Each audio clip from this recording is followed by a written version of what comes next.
Welcome to the Investment Migration Report with Priya Malik and Abtin Vaziri. Today's special guest is Kim Atteberry, President of Vermilion Consulting, and also former Chief Economist at the USCIS. Kim, welcome. If you don't mind, maybe give us a couple-minute background, what you did at the USCIS and your experience in being an economist in the EB5 industry. Sure. Thanks for inviting me to participate, Abtin.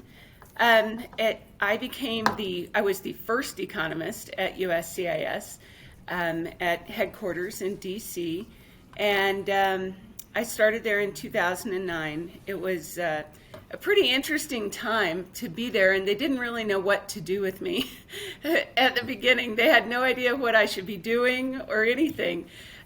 So my duties were actually split between the work I was doing in EB5 and tasks I did in the Chief Financial Officer's office. There was a lot of different economic work to be done there once they kind of figured things out.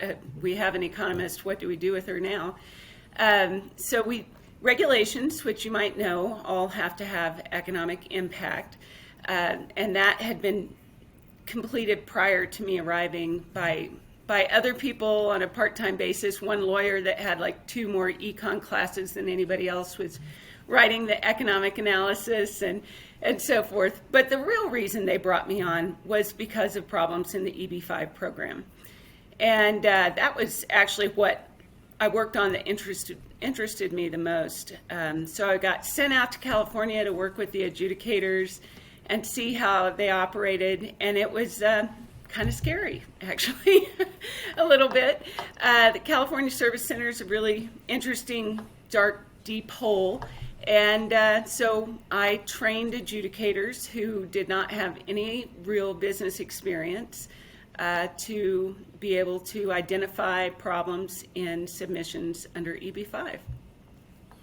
So if I'm not mistaken, before the USCIS brought a chief economist to verify everyone's job creation, they basically took the word of an economist or the filing. So they didn't really have a way of verifying if the job counts, or the TEAs and the job counts were correct. Maybe if you don't mind touching on that and how that evolved with the USCIS verifying the information that was provided in the Matterhorn business plans.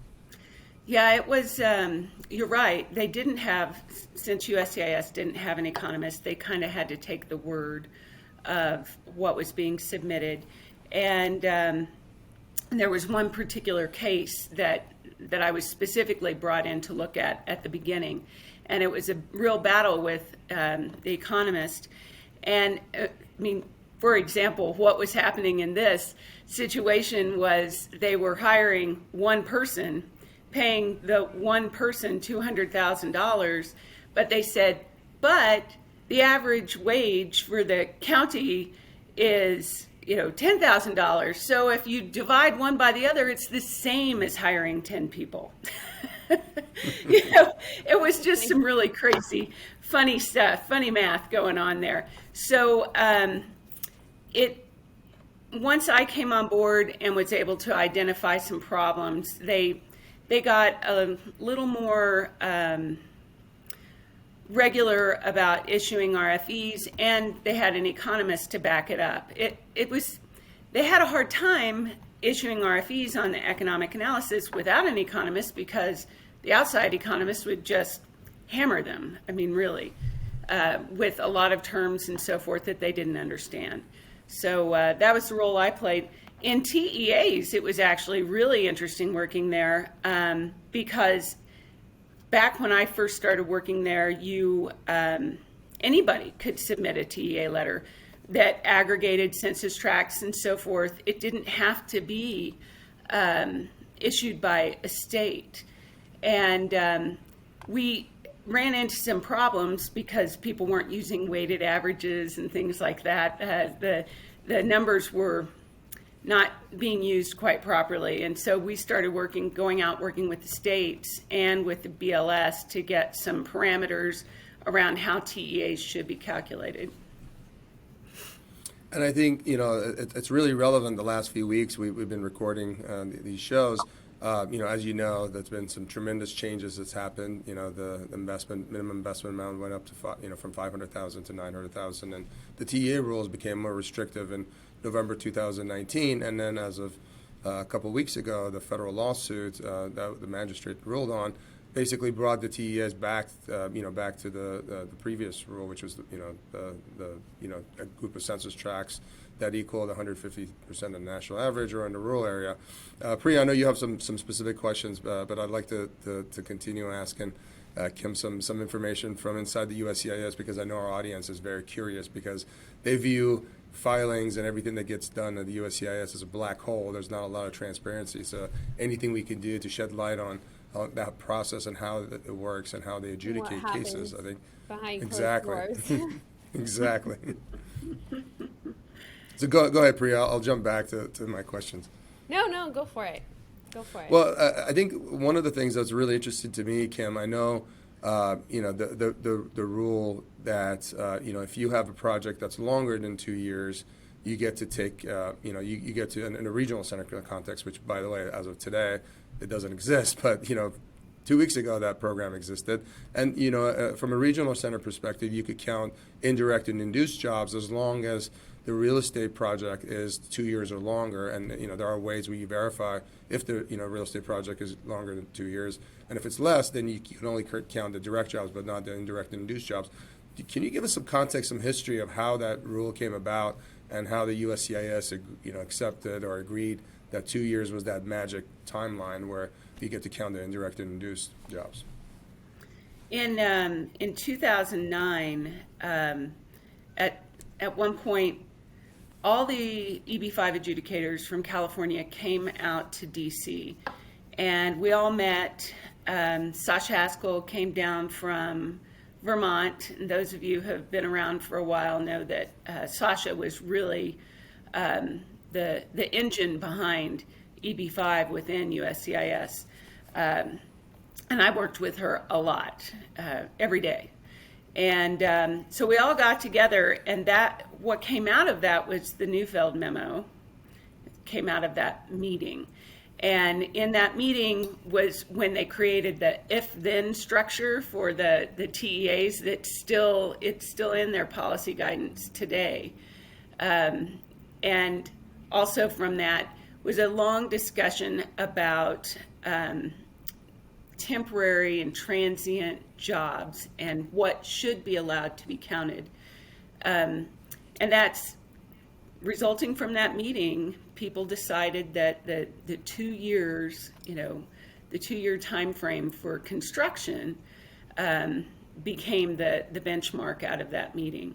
Now, I would also point out that it's not all indirect and induced jobs that have to be discounted if construction's under 2 years. It's just the construction-related jobs, because the other jobs are clearly full-time permanent jobs. That's how the model works. It's the whole basis of the model. So when we remove those jobs, we just remove construction and A&E jobs. So, a lot of people think that, or a lot of our audience, probably thinks that this was something that was ruled on by Congress, so it was part of the legislation, but it was rulemaking within the agency. So it's really fascinating to see that, that how that all came about. Well, and the same goes with targeted employment areas out of the May 2013 memo. That was the first time that USCIS ever said that if you're going to aggregate tracts, that you have to have a state letter. That was news to me. It had never been that way before, but that suddenly became policy after that time period, which is causing a real problem right now, because most states are not actually issuing TEA letters once again. So, and they've made a conscious decision not to until they get guidance from USCIS, which I sincerely doubt is forthcoming. So there's a couple of places that will issue TEA letters, but most will not. So Kim, from my understanding, they use a formula to decide about job creation within the regional center program. So how did that first come about? The the models that we use to determine job creation and economic impact are based on formulas. They're geographic specific for different locations, and they're not produced by USCIS. They're produced by other parts of the government and private entities. And when I worked at USCIS, we actually invited the chief of the RIMS 2 division from the Bureau of Economic Analysis that produced the RIMS 2 multipliers that a lot of us use to calculate economic impact.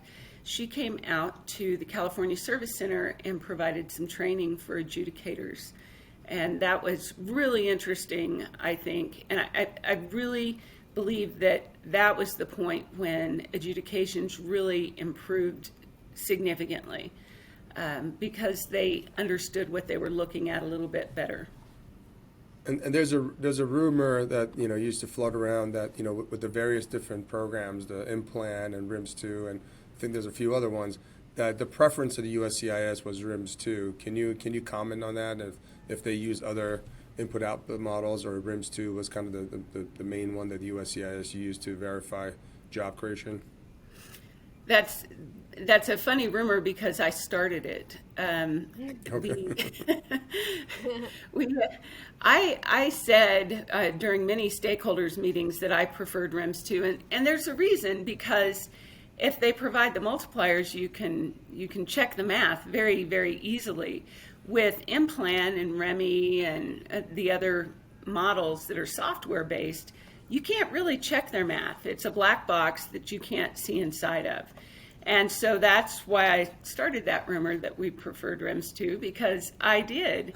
And so when I submit an economic impact report to USCIS, I include all of the RIMS, the whole thing, even the ones that we didn't use. That way, I figured that the adjudicators could at least maybe even go look at those RIMS to help them check the math on something else. Because RIMS, you could run the model with Implan and RIMS and do a comparison on jobs. They're really pretty close because they all use the same underlying data. And so unless they're doing some funny math inside of their Implan model or something, that the numbers come out to be pretty much the same. Yeah, typically, I think when you submit a project exemplar, you're pretty close to the same number that the USCIS comes out with, because, the jobs numbers are preset based on census data. And I think maybe for our audience, some of our audience are brand new to EB5 and they're not 100% sure how the whole jobs analysis calculation works. If you don't mind, maybe just take a couple of minutes and kind of take a step back and explain the direct, indirect, and induced, what they all mean, and how the jobs multipliers work, and how they work from different census tracts, and why they're different from, let's say, if you're doing a construction project in California versus New York or Florida. Sure. The geography matters a lot, and the way you're supposed to determine the geography that you use is based on where the inputs of production will come from. And, that's difficult because there's not a lot of, 2x4s produced in Manhattan. And so you need an area bigger than just a county. And so the way we do it is we look at commuting patterns to determine the most likely area where inputs of production will come from. Some people do it other ways. The bigger the region, the bigger the geography, the higher the multipliers, generally, not always, but generally. So it used to be that some people would try to use like the whole state of California instead of just the commuting pattern for Los Angeles or something like that. USCIS clamped down on that quite a few years ago. So first you look at the geography, we use commuting patterns, and then you look at usually two phases: construction, development, and then operations. So under the construction phase, we typically, and most economists, look at the construction budget, the full development budget, and we categorize all those line items from the budget and then assign them to a RIMS code, which then has a specific multiplier associated with it. And that's the formula you were mentioning, Priya. It's pretty simple math, and out pops three three jobs numbers. There's other numbers that come out of that too. The direct impacts, indirect, and induced. Direct are the ones that happen basically right at the project site. That things that are going on, be either from construction or operations, that are happening right there. Indirect are the things that need to come into the project site. So if you have 2x4s going into the building, the people that made those 2x4s or the doors or the windows from somewhere else, those are the indirect impacts. And then induced impacts come from when all those workers, be they direct or indirect workers, go out and spend their paychecks and buy food and cars and those kinds of things. So it's the whole picture when you're looking at all three types of jobs. And when you pull up, the census data, if you're creating jobs, let's say in Midtown Manhattan, it's going to be different than if you're in rural Florida. Why is it that $1 million in hard construction activity generates a different number of jobs, let's say in New York versus Florida? Because they have different economic baselines. They have different industries in the different geographies. So Manhattan would be very service oriented, as would DC also, where somewhere like Ohio, they have a lot of manufacturing. So you would see really high construction multipliers in places like Ohio, much higher than DC. In fact, a lot higher. It's crazy. And I think it's fascinating because a lot of people don't know that there are people within the government that keep track of all this data. And all this data is useful for various other parts of the government. And I think for our audience, it's good to know that these aren't just made up numbers. These are numbers that come in from the census data and other parts of the government, and these are pretty accurate, for the most part. They really are, and it's kind of interesting to back up to finish what I was saying about the two phases. So construction and then operations. When we look at operations, we generally use revenue. Just a 12-month slice of revenue to see the impact of operations. And so again, we put the numbers in and associate it with the proper multiplier from RIMS, and we get direct, indirect, and induced impacts from that. When you look at the direct jobs that are created from just the model, the direct jobs, so that would be the people working in a hotel. And, if the hotel was the project, it's pretty darn close to the actual number of people that are actually working in the hotel. So, you can compare the real numbers of workers to what the model says, and it's pretty accurate. And, from an investor standpoint, because I work with investors on a daily basis, and so when I'm showing them projects and they're asking questions, a question that always comes up is their concern with job creation. Have you seen a lot or many instances where there are projects where the adequate number of jobs are not created for some reason? Or is that something that happens on a more rare instance, or how have you seen that a lot? The projects that my clients do always have plenty of jobs. I've not run into it myself. I have seen it when I've been brought in to troubleshoot after the fact on a project. Sometimes there are problems with that. And I think maybe it's becoming less of a problem nowadays, but years ago, people would very much oversubscribe projects, overinflate the number of jobs, and then find out that, they were in trouble because they, didn't get the tenants that they thought they were going to get, or the revenue wasn't what they thought the revenue was, going to be. Their forecasting was off. Or, God forbid, come in under budget on a construction budget. That's normally that's such a great thing, and I always cringe when I hear, we've got the value engineering is coming in under budget, and I'm like, do that, please. So we really count on that. But, one of the things that we do is we look at projects as they're going along. We take snapshots of where the budget is, where they're spending, so we can calculate those actual jobs as we go along and know that we don't have trouble.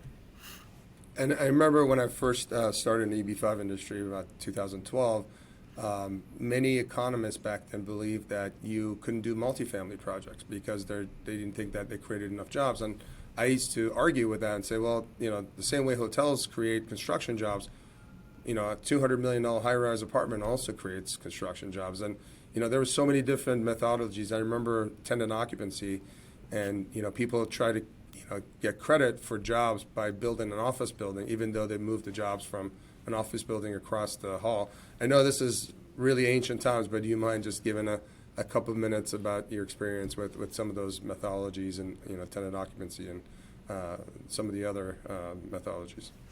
Yeah, the tenant occupancy, the memos and so forth, the policy on that actually came out shortly after I left USCIS, but I was the one that brought up the issue because we were seeing a lot of people that were building, like a shopping center, and that had restaurants and retail and all of these kinds of things, and they were taking the jobs from the retail space and the restaurants, but they weren't operating those. That's not what they were doing. Their business was leasing space to other entities that then created jobs. So the way you're supposed to do that is use a leasing multiplier, not a retail or a restaurant multiplier. So I brought it up. They ended up putting a lot more to it, and the whole being able to prove that you weren't moving jobs from this part of town to that part of town, and all of those things. I think it was easier just for people to stay away from trying to count those jobs and just use the leasing multiplier. A lot of the difficulties and challenges with the USCIS and all the requirements that we have to deal with today came by, the USCIS had the honor system, and you could tell them whatever jobs you created, and I'm sure people took advantage of that, hence why the USCIS then and now has an economist. Did you see any instances where people would just, making up crazy number of jobs and just that you had to verify, and the real jobs weren't anywhere near what they claimed? Yes, many times some really fancy footwork was happening in some of the economic analyses. And one of the big things that was happening was just overinflating budgets. I saw a hotel that had I think it was like a $15 million carpet budget. It's a lot of carpet. So that's why USCIS requires you to show the detailed construction budget now. It's, those kinds of things were happening on a regular basis, or taking 5 years of revenue and counting all 5 years of revenue. Well, those aren't new jobs each year, net new. That's why we have to do net new revenue and things like that. So, people were trying to get away with a lot of things, and including using outdated multipliers that were higher when the newer multipliers were coming down. Those things happen regularly. How do you feel that your position at USCIS, your position as former chief economist, how does that inform your current position at Vermilion Consulting? Well, it informs everything we do. First of all, I know those people, at least some of them, and the folks at the AAO and headquarters and other, attorneys and so forth. They were my coworkers and colleagues, and I respect them, and I wouldn't want to submit something to them that I didn't feel confident about. But I also, the way we write things and the way we present things are specifically to make their job easier.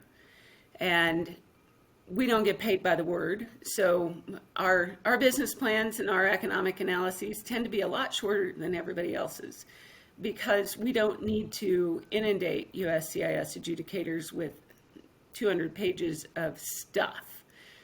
So it's very important, I think, to keep your audience in mind and keep everything focused directly for the adjudicator. I know a lot of people like to use the business plans as a marketing piece, but the real purpose of the business plan is to present your case to USCIS. So Kim, I know a lot of points of contention where it's, there's the industry's been split up, and hence we're here today where the regional center program has expired. It really started because of the definitions of TEAs. I think as many know, the definition of a TEA is a census tract or a group of census tracts where together they're equal to 150% of the national unemployment rate. And in the previous rule, which is now the current rule, it didn't matter how many census tracts you created, and you can add 150 or more census tracts to get to the desired result. And hence, there were many projects in Midtown Manhattan, for example, that qualified. Can you just talk about that and what in your practice what you would recommend to developers or regional center operators they do on creating and figuring out target employment areas? Yeah, it's been kind of a crazy couple of weeks because we have been thrown back to the old rules just as we were getting used to the new rules. So that's been fun. Targeted employment areas get everybody very worked up and very upset. And I understand where certain members of Congress might think that a TEA made up of 100 census tracts is bending the rules or something like that. But the point is that unemployment is based on where people live. And most people do not live and work in the same census tract. Most of us drive some large or small distance. Some people cross state lines, county lines. To me, it seems a little bit arbitrary to say, that these tiny little tracts, it has to be, you have to locate a business within an area where people live that are unemployed. That seems not like destined to have a good outcome for a business. But those are the rules we have. I think that aggregating census tracts can be a risky thing to do if you aggregate 100 census tracts to make a TEA. So it really depends on the geography and where you are located. For example, in Manhattan, a lot of people would aggregate census tracts and connect through Central Park and go up into Harlem to capture unemployment. Now, if you were an unemployed person living in Harlem and there was a job available further south in Manhattan, does it not make sense that that person might travel to South Manhattan to be employed? There's a huge transportation infrastructure to get them there. So I think the rules are the rules, and they will be whatever they tell us they are, and I don't have a dog in the fight. I will calculate them however they tell me to, but I still think they're arbitrary. And I agree with you. I think, Kim, the whole point of this EB5 program is, you have, at least the regional center program is that you have a region and you're creating employment, you're creating jobs and economic activity for that region. So even under the old rule, where, like you mentioned, certain senators and certain people were critical that, developers are building luxury product in Midtown Manhattan, and that's it's a ritzy area, it's a affluent area. But I agree with you. I mean, those jobs, the people that are working even if you're building condos that are $5 million condos, the people that are creating the jobs or the people that are being employed at those places are from all over New York. They could be from Jersey, they could be from Bronx, they could be from Harlem, they could be from Staten Island. So what the program was intended to do was actually really doing, but there was still criticism, hence what, the contentions and where we are today. Yes, that's right. And I don't think any person has ever gone, oh my, look, there's a census tract line. I'm not going to step over that to get a job. I think we have to, if the purpose of the program really is to create jobs and for Americans, then let's create jobs and not be arbitrary about it. Yeah, and speaking about, going back to the old way of doing things, obviously there's been a lot that's gone on with EB-5 in the past couple of weeks in terms of the Barron case and then the regional center program expiring on the 30th. Have you worked with a lot of individuals who decide to do the direct EB-5 program instead of the regional center program? And if so, what types of clients do you feel that that's best suited for? Yes, we do work with a number of people that are using the direct EB-5 program. I don't usually work specifically with direct investors. There are a lot of direct investors that come into a project where they still pool their investments into a single project. So again, I don't work with direct investors. I work with usually the developer that's putting Direct together projects. Yes.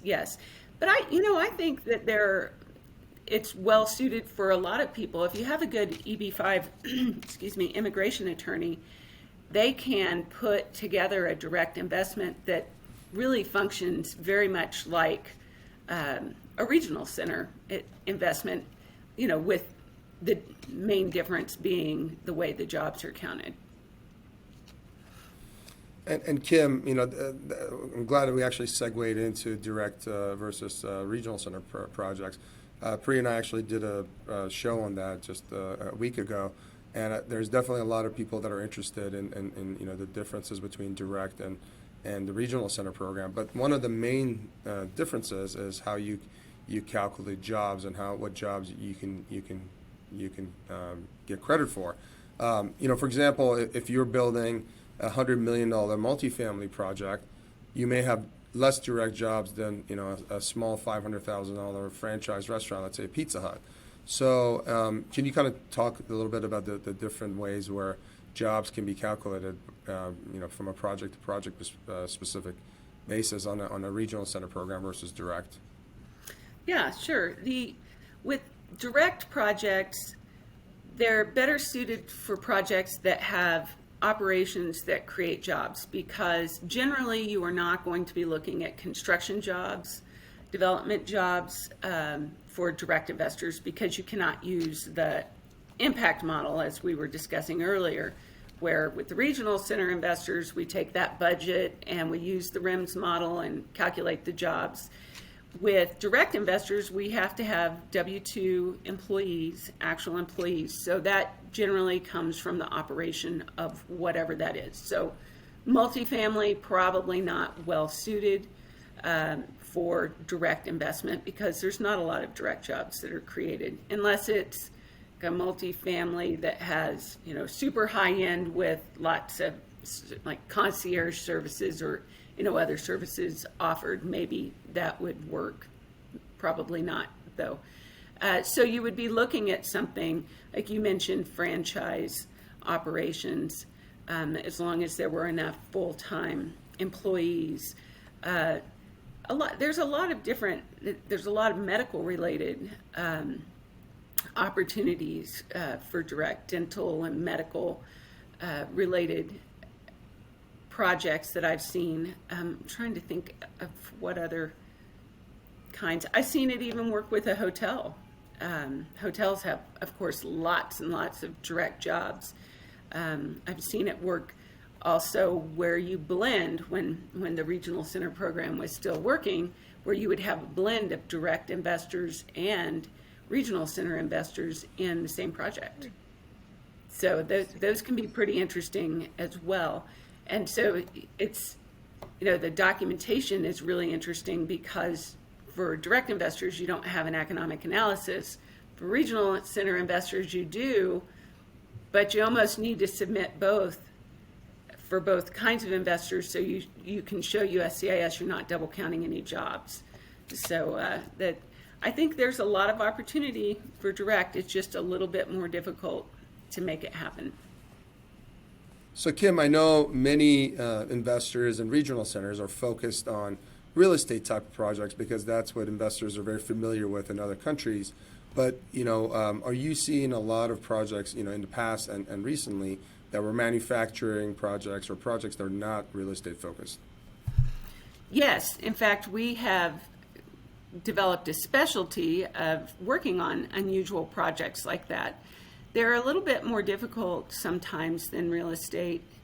First of all, you have to communicate with USCIS in a different way because they are used to seeing real estate projects. When you start working in manufacturing projects or anything else, oil and gas, development, mineral development, mining, those kinds of things, you really have to explain everything very, very clearly to USCIS. And this can be, the economic analysis can be a little bit difficult because if it is truly a new and unique industry in a certain area, there won't be multipliers for it. So if you start the very first bleach manufacturing plant in Austin, Texas, there's not a multiplier for it. It's zeros all the way across. So you have to get a little more creative, and sometimes you have to go out and even get a bigger geography, like use a whole state geography for your multipliers just to find, get to the level where you can find another industry, a similar industry. So we like to work on those. They're very interesting. I know about all kinds of industries, recycled wood products and bleach I mentioned, and iron ore and all kinds of crazy things. Garnet mining one time. I think if you're building a $500 million apartment complex or a $500 million condo project, because there are not very many operational jobs, it's going to be difficult to do any of those projects from a direct standpoint. I would think direct may become actually more popular for manufacturing and other type of projects that actually have a lot of direct employees. Have you seen that so far, and what are your thoughts on those type of projects for direct investment for our audience? I think those are great projects for direct. So far, I think people are trying to get their bearings and understand this new environment that we're operating in. So I think we will see more of that and more creativity in how to put these together. But so far, not very many. Right now, it's mainly franchise type operations. So Kim, I know one of the suggestions that was made, to cut out the issues of gerrymandering on TEAs was to, have EB5 TEAs be, equal or the same as the opportunity zone maps. Can you touch base on that, what your thoughts are on that, if that ever made any sense? Yeah, I think it does make a lot of sense. And even before that, there were other programs, federal programs, that had more qualifying components, such as the Enterprise Zone program from many years ago, which was one I worked in. I think it would be really great, again, going back to the intent of Congress, if their intent is really to get this EB5 capital into areas, rural areas or poor urban areas, then they might want to think about some other qualifying components other than just unemployment. It's a couple of issues with that. Number one, when I worked at USCIS, we had this request out of New Orleans because it was still post-Katrina, and it was impossible to get a TEA in New Orleans because the Bureau of Labor Statistics actually stopped calculating data down there for some time after Katrina hit. So you couldn't even get a TEA in a place like that clearly needed investment. Another big problem is that the current TEA rules with metropolitan statistical areas, there are counties included in MSAs that are called outlying counties as opposed to central counties. And this really harms some counties that are actually really rural. For example, Pawnee County, Oklahoma has about 16,000 people in it, and it is an outlying county of the Tulsa MSA. It has very low unemployment because over 50% of the people over 16 years old are out of the labor force. They are not willing and able to work because of the tribal influences there and the population. They aren't looking for work. So you can't get a TEA, you can't calculate a TEA, but this area really needs investment. So it's not rural, it's not high unemployment, but if you looked at poverty or workforce participation, chronic abandonment, a lot of these other qualifiers, then you could get a TEA there in an area that really could use the help. That was actually going to be one of my next questions. I think for our target employment area, there are two definitions. One, a census tract or a group of census tract that together equal 150% of the national average. And then the second one is the rural exemption, which I think more and more projects we're seeing now in the rural areas. But the definition of rural is, as you mentioned, a city that has less than 20,000 population. But the caveat is that city cannot be part of an MSA. And there are many, as you mentioned, there are many cities that are outskirts of, for example, outside of Dallas, 2 hours outside of Dallas, but they're still part of a county that's in the metropolitan statistical area, MSA, and hence they cease to qualify as rural. I think one possible suggestion for the USCIS or Congress is to just make it city that has 20,000 population, not have the caveat of the MSA, because a lot of rural areas or a lot of rural projects get excluded. They can't get a TEA because they happen to be 2 hours away from the MSA, so they're included in the MSA. Yeah. Another great example is Crosby County, Texas. It has fewer than 1,000 people, but it's part of the Lubbock MSA. And so, that doesn't make sense to me. That's clearly rural, but with the way the definitions are now, that's how it pans out. Now, the interesting thing is that when Congress wrote the EB-5 law, MSAs didn't have these outlying counties. That's not how they were constructed back then. And we didn't have micropolitan statistical areas either. So I think that maybe they need to take a different look at that with the new way that the Census Bureau designates those counties. So that's just a rule that's outdated that, from 31 years ago that just needs to be revisited, right? That's right. And do you also think it would be good then for Congress to maybe consider, if they ever were to change the TEA definitions again, consider other qualifiers like sort of more economic qualifiers like poverty levels, rather than just focusing on population or unemployment rates? Yes, I do. I think that there could be a number of different qualifiers. The way the Enterprise Zone program did it, I think there were 5 or 6 different qualifiers that you could look at, and the unemployment rate, 150% unemployment rate, was one of them. But you had to qualify like on 2 of 6 or 2 of 5 or something to that effect. Just to give more flexibility. But I also think that Congress ought to allow maybe USCIS to use common sense, for instance, in the situation with Katrina, to be able to know that something bad has happened and to be able to say, okay, this is a temporary TEA. We're going to designate it as a TEA for X amount of time because it clearly needs help.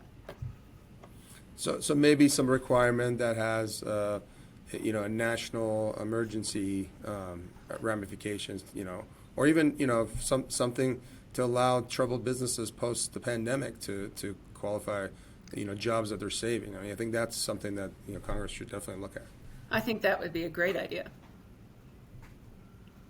So, Kim, I think a lot of our audience are from other countries, and they're evaluating, not just EB-5 program, but various different investment immigration programs.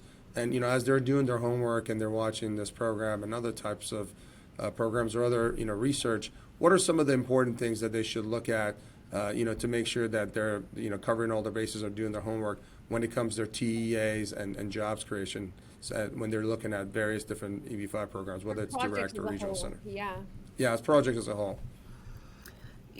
Well, I would definitely look at the TEA first, very carefully.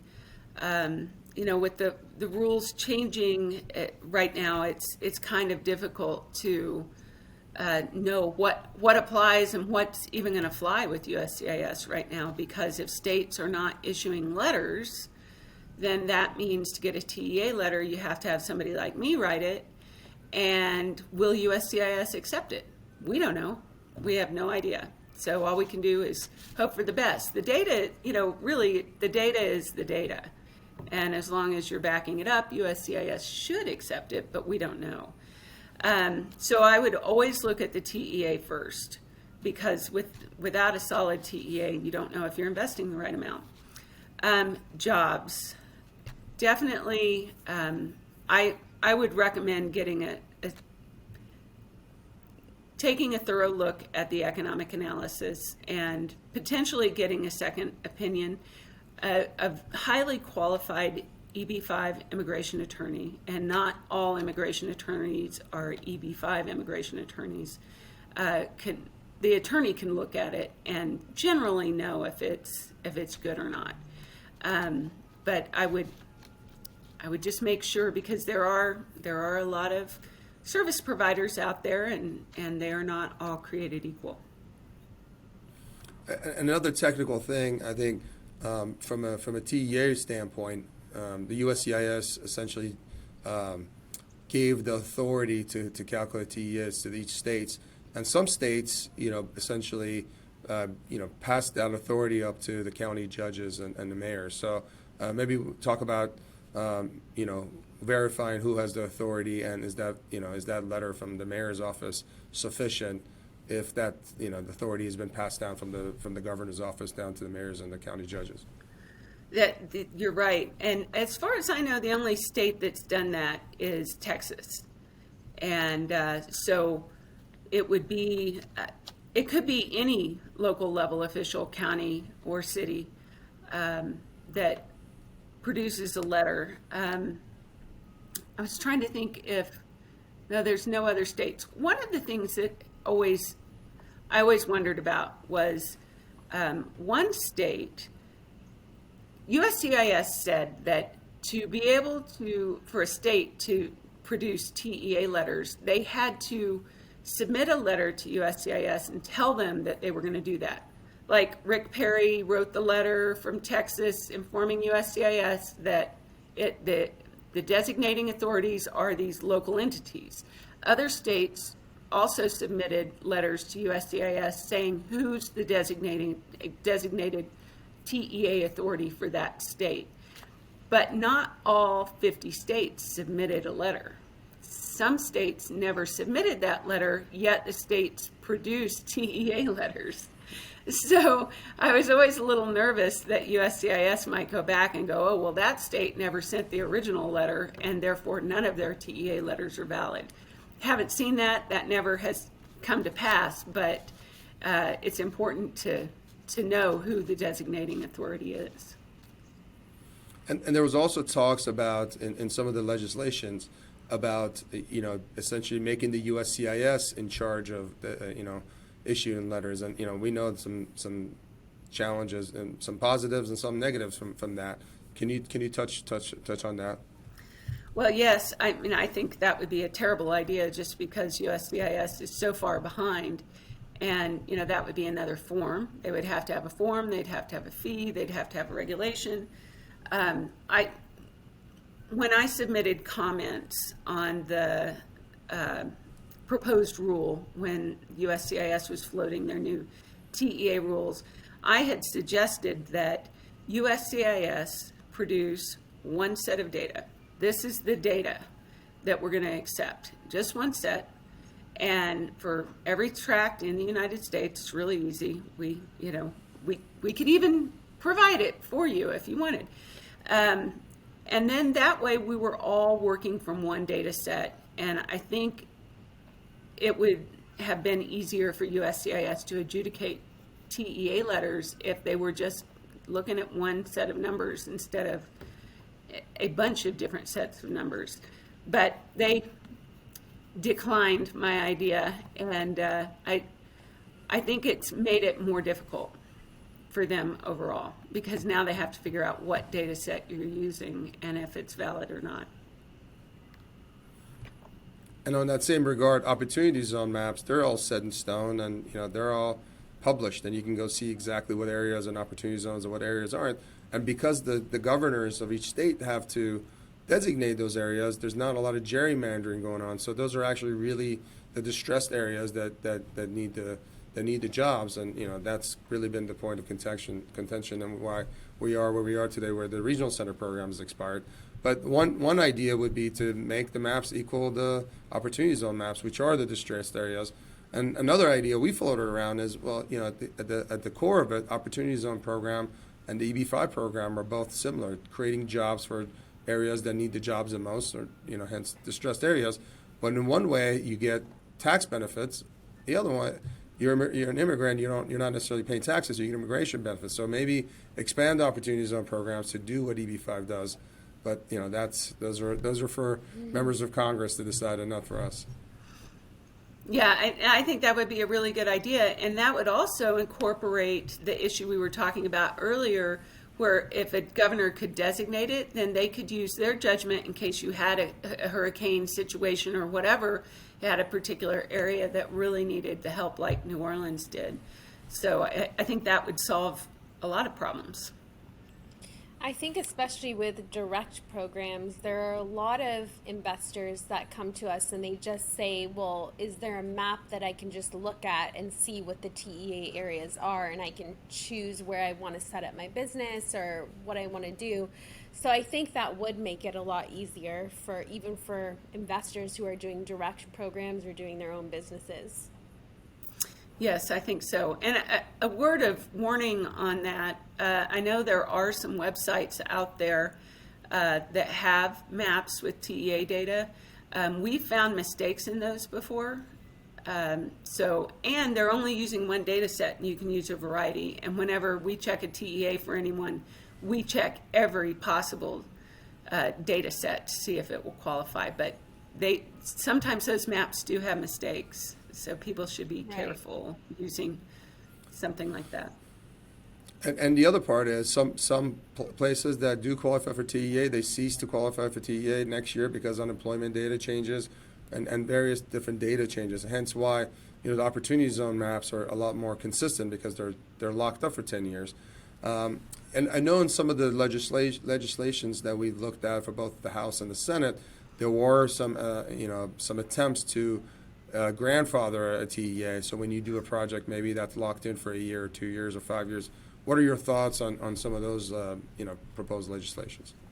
I like that idea. I think when you're financing a large project like that, to have some predictability in your future would be really useful. And the data can shift. I mean, especially this last year, it can shift really rapidly. So predictability would be very good for developers and more fair for investors. And then real quickly, I know the rule that came into effect in November 21st, 2019, made the current TEA rule more restrictive, and now we're back to the old rule. Can you just touch base on what changed on November 21st, 2019 in terms of what you could use as a TEA and what you couldn't? Yes, the TEA definition changed to restrict TEAs in size to include only the project census tract and any directly adjacent census tracts. You can use any or all of the adjacent census tracts in calculating the weighted average for the TEA.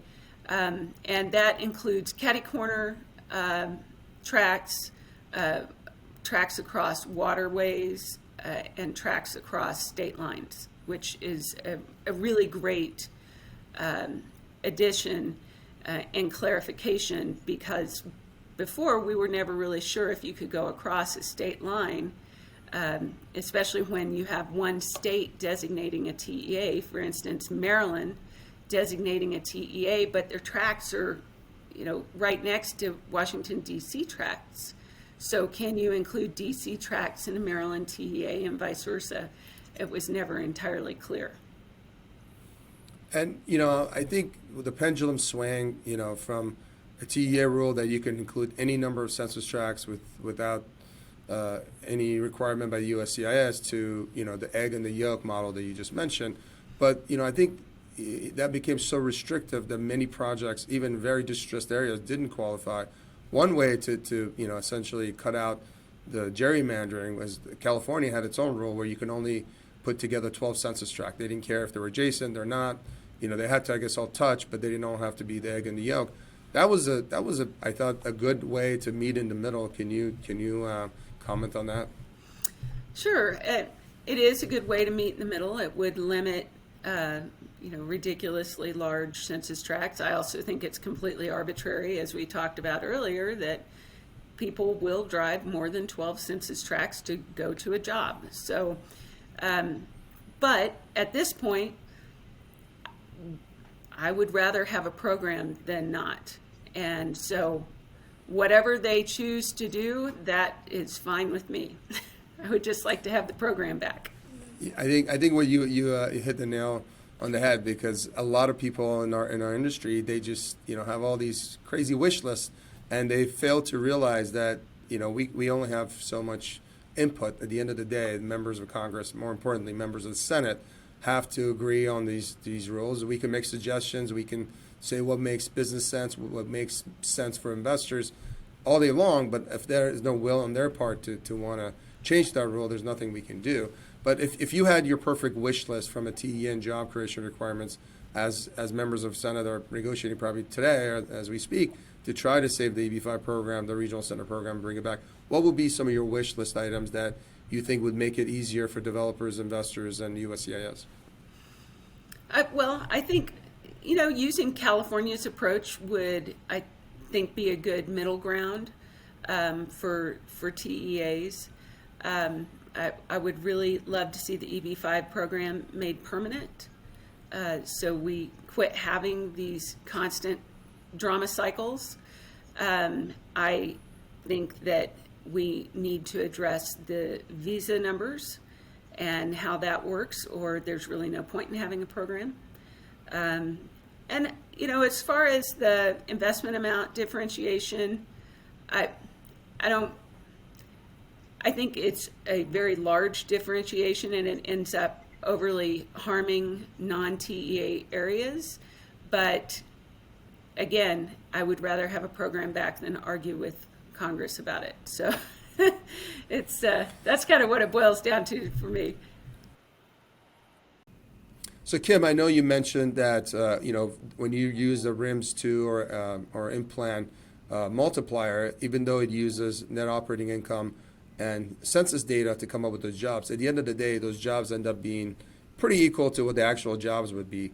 And even with TEAs that draw a map of 150 gerrymandered census tracts to get Midtown Manhattan projects to work, for the most part, the intent of the program is still happening, which is jobs are being created, even though there may be $1 million condos in Midtown Manhattan. Jobs are being created for Staten Island, for New Jersey, for Harlem, for Bronx. So the intent of the program is happening, maybe a couple percent here and there. But I'd like to hear your input on how to improve the program and not nitpick on the details that I think everyone's focused on. Well, I agree. Jobs are jobs, and nobody's going to build a $500 million project in the middle of a cornfield. So, it's, I think we need to, I would love for Congress to step back and think about what their intent really was. And I believe it was job creation. And, you know, while they wanted the jobs to get into rural or high unemployment areas, jobs are still jobs, and people will still drive to go to work. And I just would love for them to think about the differential in having the non-TEA amount be as high as it is, and how that harms non-TEA areas disproportionately. And so maybe even go crazy, and this would be a crazy thought. How about not have TEAs? How about have one investment amount and create jobs everywhere? You know, that brings up a great point. That was my next question. I think, you know, 31 years ago when this program got created, I think there was only Canada and Australia maybe that did a similar program. Today, we have over 40 competing programs. And, you know, it's been estimated about $40 billion in foreign direct investment has come through the Regional Center Program 3B5. And those dollars today we're losing to other countries. These are dollars that could come in and generate economic activity, could create jobs. These are people that are paying taxes, that are coming here from other countries, creating businesses, and some of the best and brightest from other countries. What are your thoughts on not nitpicking and getting more people in here through the EB5 program? I agree completely. I mean, these are the kinds of people that you really want to encourage to immigrate to the United States. And we do compete with other countries for this. That was actually one thing I brought up in my public comments to USCIS on the proposed regulation, that maybe they should have done a little bit of analysis on price elasticity of demand before they just determined these new investment amounts, to see what that might do to our competitiveness in this arena worldwide. And I believe they could have found the data to do that, but they again declined to consider my analysis. Priya, I know you have some final thoughts Well, before. yeah, I think it'll be interesting to see what happens when reauthorization comes around. We've been hearing a lot of things about whether the price is going to go back up to 900,000 or somewhere in between, maybe 700, 750. I know that, you know, there's no argument there that at 500 it's just so much more affordable for so many more people, and that's been proven. Since the numbers dropped drastically when the price went up to 900,000, and then again now that it's back down to 500,000, we're seeing such a huge demand right away. So I think, yeah, if they do want a program that's going to create jobs, it's going to bring money into the U.S. economy, I think price is something that they're going to definitely have to think about. Well, Kim, thank you so much for being our guest. Your insights have been very, very helpful for us, especially, and then also more importantly for our audience. And thank you again for taking the time to be with us. My pleasure. It was nice to chat with you both. Thank you so much.